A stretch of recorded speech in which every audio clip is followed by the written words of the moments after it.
Lord Jesus. Hallelujah. യേശുവേ സ്തോത്രം, യേശുവേ നന്ദി. മാറാനാത്ത ദൈവവചന ശുശ്രൂഷയിലേക്ക് കർത്താവായ യേശു ക്രിസ്തുവിൻ്റെ നാമത്തിൽ നിങ്ങൾക്കേവർക്കും സ്വാഗതം. Praise the Lord. ഇന്ന് നമ്മൾ ചിന്തിക്കുന്നത് പത്രോസ്ലീഹ എഴുതിയ 1-ാം ലേഖനത്തിൽ 3-ാമത്തെ അധ്യായത്തിലെ 15-ാമത്തെ തിരുലിഖിതമാണ്. ക്രിസ്തുവിനെ കർത്താവായി നിങ്ങളുടെ ഹൃദയത്തിൽ പൂജിക്കുവിൻ. ക്രിസ്തുവിനെ കർത്താവായി നിങ്ങളുടെ ഹൃദയത്തിൽ പൂജിക്കുവിൻ. 1 പത്രോസ് 3:15. ഈ നിമിഷങ്ങളിൽ കർത്താവായ ദൈവം നമ്മളെ ഒരുമിച്ച് കൂട്ടിയിരിക്കുകയാണ്. ലോകത്തിൻ്റെ നാനാഭാഗങ്ങളിലിരുന്ന് യേശുക്രിസ്തുവിന്റെ നാമത്തിൽ ദൈവരാജ്യത്തിൻ്റെ രഹസ്യങ്ങളെ സ്വീകരിക്കാൻ കർത്താവ് തെരഞ്ഞെടുത്തവരാണ് ഞാനും നിങ്ങളും. യോഹന്നാന്റെ സുവിശേഷം 6-ാം അധ്യായം 44-ാം തിരുലിഖിതം. എന്നെ അയച്ച എൻ്റെ പിതാവ് ആകർഷിച്ചാലല്ലാതെ ഒരുവനും എൻ്റെ അടുക്കൽ വരിക സാധ്യമല്ല. ദൈവത്തിൻ്റെ ഒരു തെരഞ്ഞെടുപ്പ് ഈ കൂട്ടായ്മയുടെ പിന്നിലുണ്ട്. ഹല്ലേലൂയ. കഴിഞ്ഞ നാളുകളിൽ ഇതുപോലെ ദൈവം തെരഞ്ഞെടുത്ത് ദൈവത്തിൻ്റെ ആത്മാവിനാൽ ഒരുമിച്ച് കൂട്ടിയ ദൈവമക്കള് വചനം കേട്ടുകൊണ്ടിരുന്നപ്പോൾ വലിയ അത്ഭുതങ്ങളും അടയാളങ്ങളും അവരുടെ കുടുംബങ്ങളിൽ സംഭവിച്ചിട്ടുണ്ട്. 1-2 വ്യക്തിയുടെ അനുഭവങ്ങൾ നിങ്ങളുടെ ശ്രദ്ധയിലേക്ക് കൊണ്ടുവരാം. എൻ്റെ പേര് Mary George, Arakkal house, Kalpetta, Wayanad. വയനാട്ടിൽ നിന്നാണ് ഈ സഹോദരി സാക്ഷ്യം എഴുതി അറിയിക്കുന്നത്. എൻ്റെ ഇളയ മകന് വിവാഹം കഴിഞ്ഞിട്ട് വർഷങ്ങളായെങ്കിലും മക്കളുണ്ടായിരുന്നില്ല. അങ്ങനെ ഇരിക്കുമ്പോൾ ജീവൻ TV-യിൽ ശനിയാഴ്ച തോറും രാവിലെ 6 മണി മുതൽ 6:30 വരെ നടക്കുന്ന സെഗിയോൻ ധ്യാന കേന്ദ്രത്തിൻ്റെ വചനപ്രഘോഷണ ശുശ്രൂഷകളിൽ പങ്കെടുക്കാൻ ഇടവന്നു. അതിൽ അത്ഭുതങ്ങളും അടയാളങ്ങളും നടക്കുന്നതിനെ കുറിച്ച് കേട്ടപ്പോൾ എൻ്റെ ഹൃദയത്തിലും വിശ്വാസം ജനിച്ചു. നിങ്ങൾ വീട്ടിലിരുന്ന് TV-യിൽ കൂടി പ്രഘോഷിക്കപ്പെടുന്ന വചനങ്ങൾ കേൾക്കുകയും ആ പ്രാർത്ഥനകളിൽ സജീവമായി പങ്കുകൊള്ളുകയും ചെയ്താൽ നിങ്ങളുടെ വീട്ടിൽ തന്നെ അത്ഭുതങ്ങൾ ഉണ്ടാകും, നിങ്ങളുടെ പ്രാർത്ഥനയ്ക്ക് ഉത്തരം ലഭിക്കുമെന്ന് അച്ഛൻ ടെലിവിഷനിൽ പറഞ്ഞത് ഞങ്ങൾ വിശ്വസിച്ചു. ഞങ്ങൾ മുടങ്ങാതെ എല്ലാ ആഴ്ചയിലും ടെലിവിഷനിൽ മാറാനാത്ത പ്രോഗ്രാമിൽ പങ്കുചേർന്ന് ഞങ്ങളുടെ മകന് വേണ്ടി പ്രാർത്ഥിച്ചു കൊണ്ടിരുന്നു. അത്ഭുതമെന്ന് പറയട്ടെ, ഞങ്ങളുടെ മകൻ്റെ ദുഃഖത്തിൽ ദൈവം ഇടപെടുകയും ഭാര്യ ഗർഭിണിയാവുകയും ദൈവത്തിൻ്റെ അനുഗ്രഹത്താൽ മിടുക്കനായ ഒരു ആൺകുട്ടി ഞങ്ങളുടെ കുടുംബത്തിൽ ജനിക്കുകയും ചെയ്തു. ഈ ഒരു വലിയ അനുഗ്രഹത്തിന് കർത്താവായ യേശുക്രിസ്തുവിന്റെ നാമത്തിന് കോടാനുകോടി നന്ദിയും സ്തുതിയും മഹത്വവും അർപ്പിക്കുന്നു. ഹല്ലേലൂയ. വിവാഹം കഴിഞ്ഞ് വർഷങ്ങളായി മക്കളില്ലാതിരുന്ന ഈ കുടുംബത്തിൽ ഇവര് മാറാനാത്ത പ്രോഗ്രാമിൻ്റെ സമയത്ത് വീട്ടിലിരുന്ന് പ്രാർത്ഥിച്ചാലും ദൈവസന്നിധിയിൽ ആ പ്രാർത്ഥനയ്ക്ക് ഉത്തരം ലഭിക്കുമെന്ന് പറഞ്ഞ് ആ ദൂത് അവർ വിശ്വസിച്ച് പ്രാർത്ഥിച്ചു. അത്ഭുതമെന്ന് പറയാൻ തക്കവണ്ണം ഇതാ ഇവരുടെ കുടുംബത്തിൽ ദൈവം ഇടപെട്ടു. Praise the Lord. മറ്റൊരു വ്യക്തിയുടെ അനുഭവം നിങ്ങളുടെ ശ്രദ്ധയിലേക്ക് കൊണ്ടുവരാം. ഞാൻ തലശ്ശേരി അതിരൂപതയിൽപ്പെട്ട കൊളക്കാട് ഇടവാംഗമാണ്. ഞാൻ 2008 മെയ് മാസം 25 തൊട്ട് 30 വരെയുള്ള അട്ടപ്പാടിയിലെ താമസസ്ഥല ധ്യാനത്തിൽ പങ്കെടുത്തൊരു വ്യക്തിയാണ്. എനിക്ക് 4 വർഷമായി പഴക്കമുള്ള ഒരു വൃത്തികെട്ട ചുമയും പെട്ടെന്ന് പ്രത്യേക തരത്തിലുള്ള പനിയുടെ രോഗപീഠയും എന്നെ അലട്ടിക്കൊണ്ടിരുന്നു. ചുമ തുടങ്ങിയാൽ നിൽക്കാത്ത ചുമയാണ്. വലിയ പ്രയാസമായിരുന്നു. ഒരുപാട് ചികിത്സകൾ നടത്തി, ഒരുപാട് പ്രാർത്ഥനകൾ പ്രാർത്ഥിച്ചു. എന്നാൽ എൻ്റെ ഈ ചുമ വിട്ടുപോയില്ല. എൻ്റെ അമ്മച്ചിക്കും വർഷങ്ങൾ പഴക്കമുള്ള ചുമയുണ്ടായിരുന്നു. പാരമ്പര്യമാണെന്നാണ് കുടുംബത്തിൽ എല്ലാവരും പറഞ്ഞുകൊണ്ടിരുന്നത്. അങ്ങനെ ഇരിക്കുമ്പോഴാണ് അട്ടപ്പാടി സെഗിയോൻ ധ്യാന കേന്ദ്രത്തിൽ താമസിച്ചുള്ള ധ്യാനത്തിൽ വെച്ച് എല്ലാ ശനിയാഴ്ചയും രാവിലെ 6 മണി മുതൽ 6:30 വരെ ജീവൻ TV-യിലൂടെ മാറാനാത്ത വചന ശുശ്രൂഷയുണ്ടെന്നും ആ ശുശ്രൂഷയിൽ പങ്കുചേർന്ന് പ്രാർത്ഥിച്ചാൽ യേശുവിന്റെ നാമത്തിലുള്ള അത്ഭുതങ്ങൾ കുടുംബങ്ങളിൽ സംഭവിക്കുമെന്നും അനൗൺസ്മെന്റ് ഉണ്ടായത്.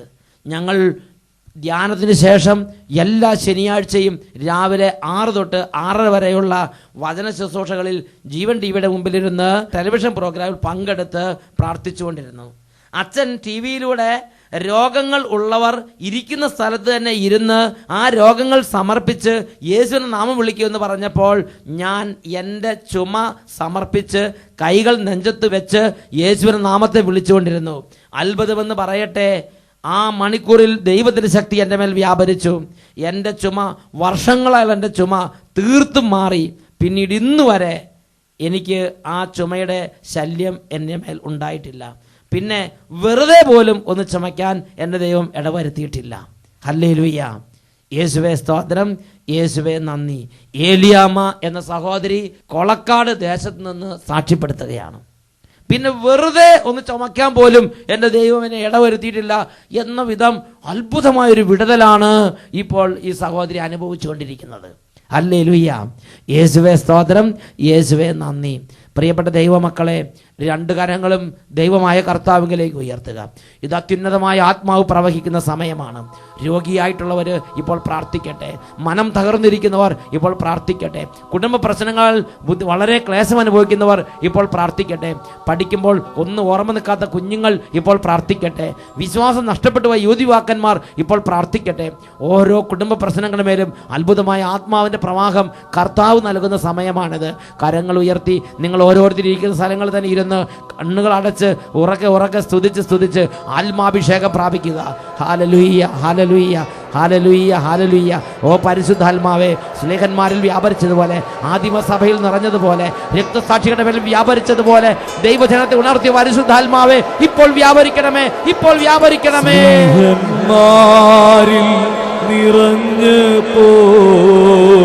പരിശുദ്ധാത്മാവേ വന്നു നിറയണമേ.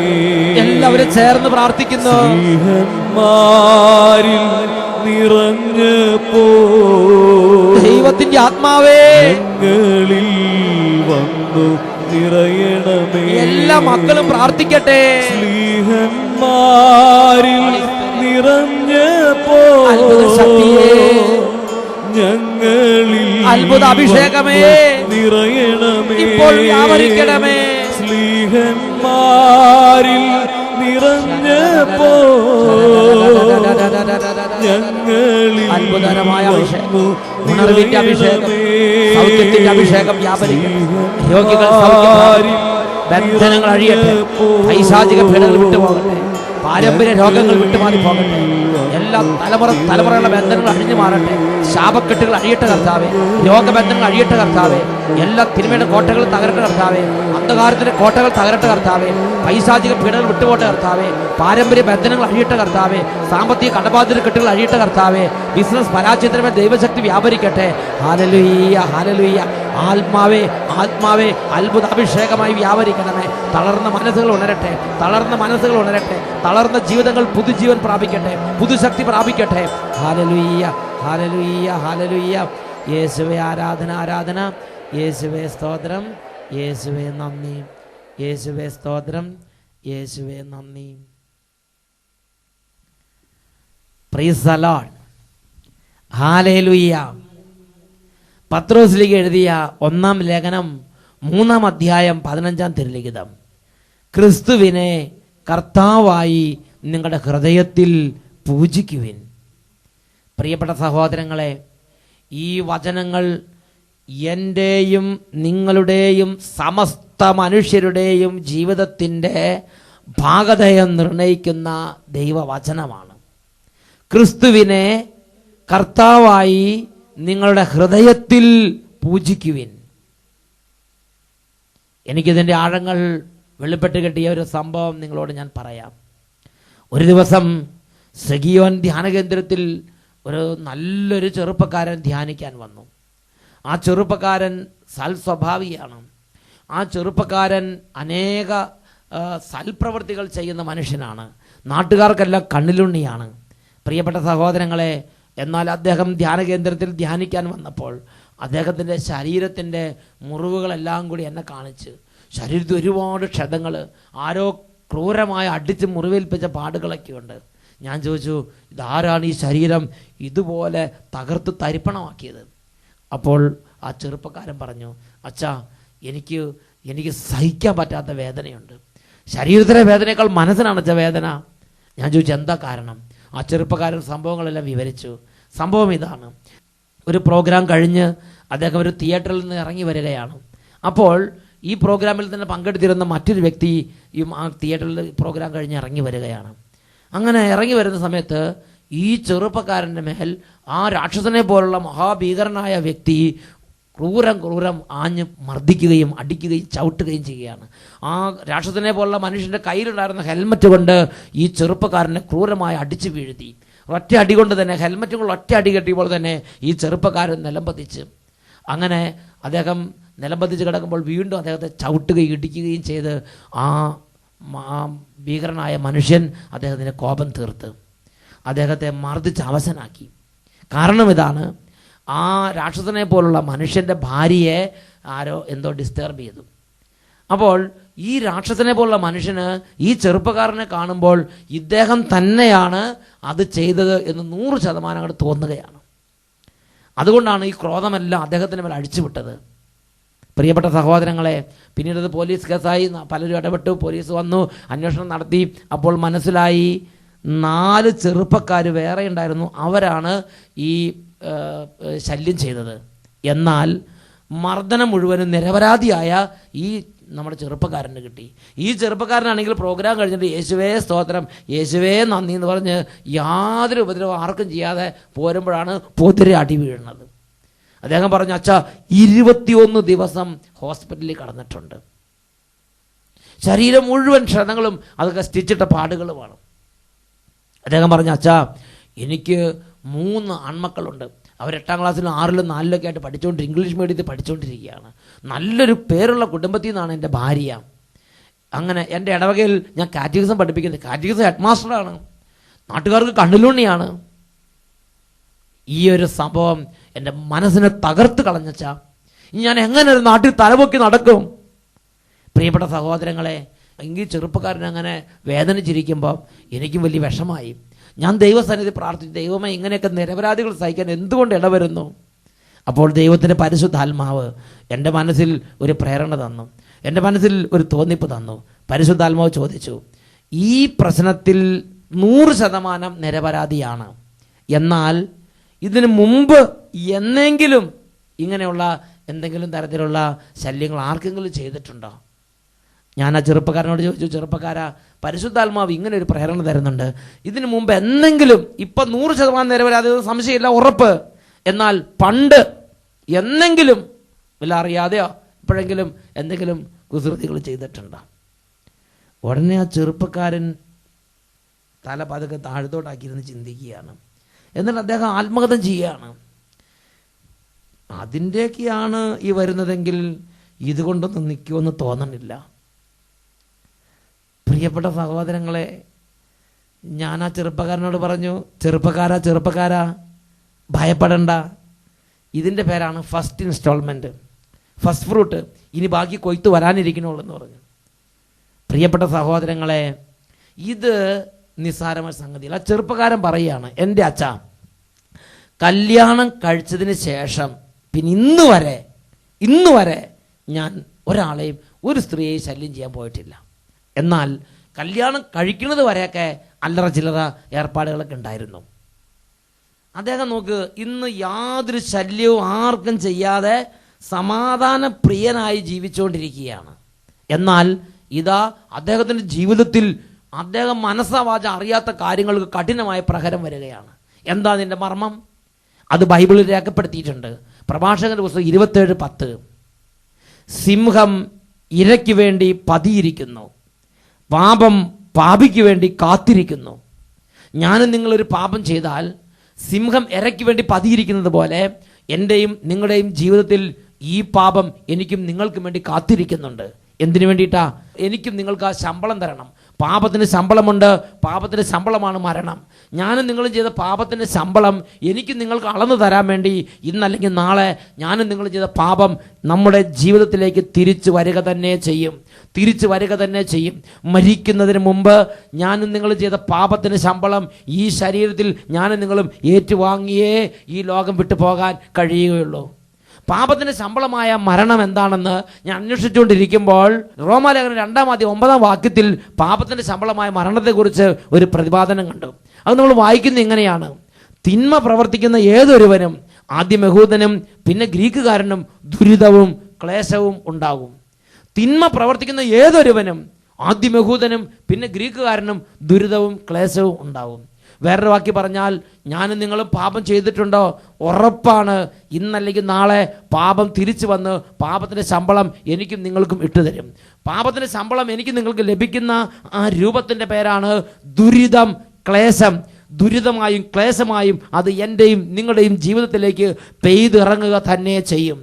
പ്രിയപ്പെട്ട ദൈവമക്കളെ, ഞാനും നിങ്ങളും 10 കിലോ പാപം ചെയ്തിട്ടുണ്ടെങ്കിൽ അതിന് തുല്യമായി അതിൻ്റെ തോതനുസരിച്ചുള്ള ശമ്പളം, വേദനയും ദുരിതവും ക്ലേശവും ജീവിതത്തിലേക്ക് ഏറ്റുവാങ്ങിയേ മതിയാവും. സുഭാഷിതങ്ങളുടെ പുസ്തകം 22-ാം അധ്യായത്തിൽ 8-ാമത്തെ വാക്യം വചനം പഠിപ്പിക്കുന്നുണ്ട്: അനീതി വിതയ്ക്കുന്നവൻ അനർത്ഥം കൊയ്യും. ഇവിടെ ഒരു വിതയും കൊയ്ത്തും പരിശുദ്ധാത്മാവ് പരിചയപ്പെടുത്തുകയാണ്. എന്താ വിതയും കൊയ്ത്തിൻ്റെ പ്രത്യേകത? ഒരു നെൽമണി വളർന്ന് കതിരായ 2 നെൽമണിയാണോ കിട്ടുന്നത്? 10 പറ വിതച്ച് എത്ര പറ കൊയ്യും? 100 പറ വിതച്ച് എത്ര പറ കൊയ്യും? പ്രിയപ്പെട്ട സഹോദരങ്ങളെ, 10 പറ വിതച്ചാൽ 100 പറ കൊയ്യും. 100 പറ വിതച്ചാൽ 1000 പറ. 1 കിലോ പാപം ചെയ്താൽ 2 കിലോ വേദന എന്നുള്ളതല്ല കണക്ക്. 1 കിലോ പാപം വിതച്ചാൽ 10 കിലോ അനർത്ഥം കൊയ്തെടുക്കാം. 10 കിലോ പാപം വിതച്ചാൽ 100 കിലോ ദുരിതവും അനർത്ഥവും കൊയ്തെടുക്കേണ്ടി വരും. പ്രിയപ്പെട്ട സഹോദരങ്ങളെ, മൾട്ടിപ്ലൈഡ് ക്വാണ്ടിറ്റിയിൽ ദുരിതവും അനർത്ഥവും വേദനയും കണ്ണുനീരും എൻ്റെയും നിങ്ങളുടെയും ജീവിതത്തിൽ ഞാനും നിങ്ങളും കൊയ്തെടുക്കാൻ ബാധ്യസ്ഥരാണ്. അങ്ങനെ ചിന്തിച്ചുകൊണ്ടിരിക്കുമ്പോഴാണ് സങ്കീർത്തന പുസ്തകം 49-ാം അധ്യായം 7-ാം തിരുലിഖിതം, സങ്കീർത്തനം 49:7: തന്നെ വീണ്ടെടുക്കാനോ ജീവന്റെ വിടുതൽ വില ദൈവത്തിന് കൊടുക്കാനോ ആർക്കും കഴിയുകയില്ല. എന്തെന്നാൽ ജീവന്റെ വിടുതൽ വില വളരെ വലുതാണ്, എത്രയായാലും അത് തികയുകയില്ല. ചില ആളുകൾ ചിന്തിക്കുന്നത് എങ്ങനെയാണ്? കഠിനമായ രോഗവും വലിയ അപമാനവും നിന്ദനവും ദുരിതവും എല്ലാം ഈ ഭൂമി സഹിച്ച് നരകിച്ച് കിടക്കുമ്പോൾ അവർ ആശ്വസിക്കുന്നത് ഞാൻ കേട്ടിട്ടുണ്ട്. ഈ ദുരിതമെല്ലാം കഴിഞ്ഞ് മരിച്ചാൽ ഇനി ഒരു സമാധാനമുള്ള കാലമുണ്ടല്ലോ, റെസ്റ്റ് ഇൻ പീസ്, സമാധാനത്തിൽ ആശ്വസിക്കാം, കാരണം ഇവിടെ സഹിച്ചു തീർത്തു, ഇനി അങ്ങേ ലോകത്ത് അധികം സഹിക്കേണ്ടി വരികയില്ല എന്ന് അവർ ചിന്തിക്കുകയാണ്. ദൈവത്തിന്റെ വചനം പഠിപ്പിക്കുകയാണ്: നീ എത്ര വേദന സഹിച്ചാലും ശരി, നിന്റെ ഒരു ചെറിയ പാപം പോലും ആ വേദന കൊണ്ട് മായ്ച്ചു കളയാൻ പറ്റില്ല എന്ന് തിരുലിഖിതം പഠിപ്പിക്കുകയാണ്. പ്രിയപ്പെട്ട സഹോദരങ്ങളെ, ഇങ്ങനെ ഈ ലോകത്തിലുള്ള എല്ലാ മനുഷ്യരും തകർച്ചയിലും വേദനയിൽ ഇരിക്കുമ്പോഴാണ് പിതാവായ ദൈവം പറഞ്ഞത്, നിങ്ങൾ സഹിക്കേണ്ട, നിങ്ങൾക്ക് പകരം ഞാൻ സഹിച്ചോളാം എന്ന് പറഞ്ഞ് നമ്മുടെ മുഴുവൻ പാപങ്ങളും പിതാവായ ദൈവം എടുത്ത് യേശു ക്രിസ്തുവിൻ്റെ മേൽ വെച്ചു കൊടുത്ത്, അങ്ങനെ ഞാനും നിങ്ങൾ സഹിക്കേണ്ട ദുരിതവും ക്ലേശവും പീഡയും യേശു ക്രിസ്തുവിൻ്റെ ശരീരത്തിൽ യേശു ക്രിസ്തു ഏറ്റെടുത്തു. ആ പാപം യേശു ക്രിസ്തുവിൻ്റെ ശരീരത്തിൽ വഹിച്ചുകൊണ്ട് യേശു ക്രിസ്തു കുരിശിലേക്ക് കയറി. അതാണ് 1 പത്രോസ് 2:24. അവൻ നമ്മുടെ പാപങ്ങൾ ചുമന്നുകൊണ്ട് കുരിശിലേക്ക് കയറി നമുക്ക് വേണ്ടി പാപപരിഹാര ബലിയായി തീർന്നു. പ്രിയപ്പെട്ട ദൈവ പൈതലേ, ഞാനും നിങ്ങളും യേശു ക്രിസ്തുവിൻ്റെ കുരിശ് മരണം എൻ്റെയും നിങ്ങളുടെയും ലോകം മുഴുവനുമുള്ള എല്ലാ മനുഷ്യരുടെയും പാപത്തിനുള്ള പരിഹാര ബലിയാണെന്ന് ഹൃദയം കൊണ്ട് അംഗീകരിച്ച് ആരാധിച്ച് യേശുവിനെ കർത്താവായി പൂജിക്കുമ്പോഴാണ് എൻ്റെയും നിങ്ങളുടെയും പാപത്തിൽ നിന്ന് വിടുതലുള്ളത്. ഇവിടെ എത്ര സഹിച്ചാലും ശരി, എത്ര ദുരിതത്തിരുന്നാലും ശരി, എത്ര രോഗത്തിലിരുന്നാലും ശരി, എത്ര കഷ്ടത്തിലിരുന്നാലും ശരി, എത്ര അപമാനവും നിന്ദനം സഹിച്ചാലും ശരി, അതുകൊണ്ട് എൻ്റെയും നിങ്ങളുടെ പാപങ്ങൾ മായ്ക്കപ്പെടുകയില്ല. എൻ്റെയും നിങ്ങളുടെ പാപങ്ങൾ മായ്ക്കാൻ വേണ്ടി എന്നോട് നിങ്ങളുടെ കരുണയുള്ള പിതാവായ ദൈവം ഈ ലോകത്തിൽ നൽകിയ രക്ഷയുടെ മാർഗമാണ് യേശു ക്രിസ്തു. യേശു ക്രിസ്തുവിനെ ലോകത്തിലേക്ക് അയച്ചിട്ട് നമ്മുടെ മുഴുവൻ പാപങ്ങളും യേശു ക്രിസ്തുവിന്റെ മേൽ പിതാവായ ദൈവം എടുത്തു വെച്ചു കൊടുത്തു. യേശു ക്രിസ്തു ആ പാപങ്ങൾ ഏറ്റെടുത്തു, കുരിശിലേക്ക് കയറി. ഞാനും നിങ്ങളും എൻ്റെയും നിങ്ങളുടെ ശരീരത്തെ ഏറ്റുവാങ്ങേണ്ട അടിപ്പിണരുകൾ, എൻ്റെയും നിങ്ങളുടെ ശരീരത്തെ ഏറ്റുവാങ്ങേണ്ട നിന്ദനം, തുപ്പല്, പീഡനം സർവ്വതും യേശുവിന്റെ ശരീരം സഹിച്ചുകൊണ്ട് ഒരു കൊള്ളക്കാരനെ പോലെ യേശു ക്രിസ്തു കുരിശിൽ പടഞ്ഞ് മരിച്ചു. പ്രിയപ്പെട്ട സഹോദരങ്ങളെ, അത് എൻ്റെയും നിങ്ങളുടെയും ലോകം മുഴുവനുമുള്ള സകലരുടെയും പാപത്തിൻ്റെ പരിഹാരമായിട്ടാണ്. ഇന്ന് ഞാനും നിങ്ങൾ പാപത്തിൽ നിന്ന് വിടുതൽ പ്രാപിക്കാൻ, ഞാനും നിങ്ങൾ ചെയ്തിട്ടുള്ള ഓരോ പാപത്തിന്റെ കെട്ടുകളിൽ നിന്ന് വിടുതൽ പ്രാപിച്ച് പാപമില്ലാത്തൊരു ജീവിതം നയിക്കാൻ ആഗ്രഹിക്കുന്നുണ്ടെങ്കിൽ അപ്പോസ്തലൻ പഠിപ്പിക്കുകയാണ്, ക്രിസ്തുവിനെ കർത്താവായി നിന്റെ ഹൃദയത്തിൽ പൂജിക്കുവിൻ. എന്താണ് ക്രിസ്തുവിനെ കർത്താവായി ഹൃദയത്തിൽ പൂജിക്കുക എന്ന് പറഞ്ഞ അർത്ഥം?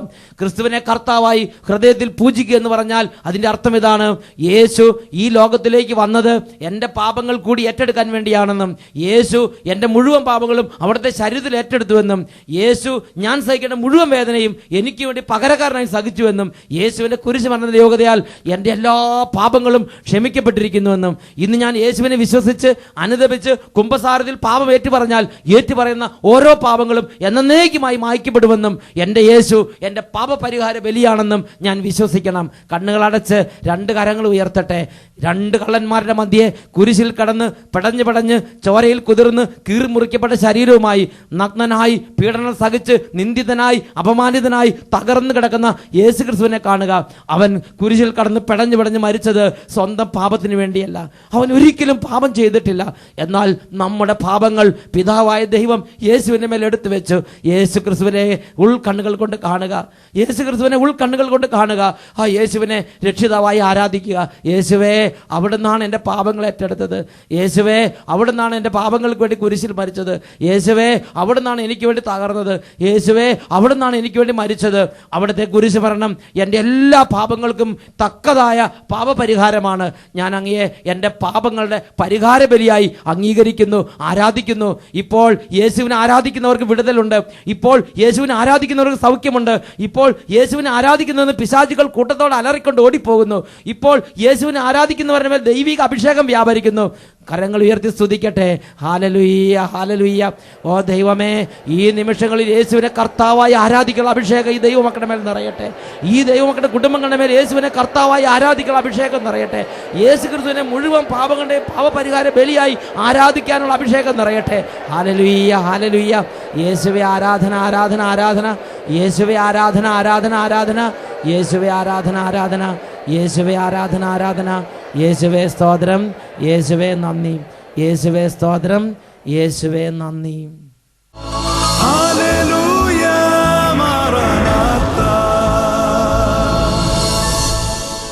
Come, Lord Jesus.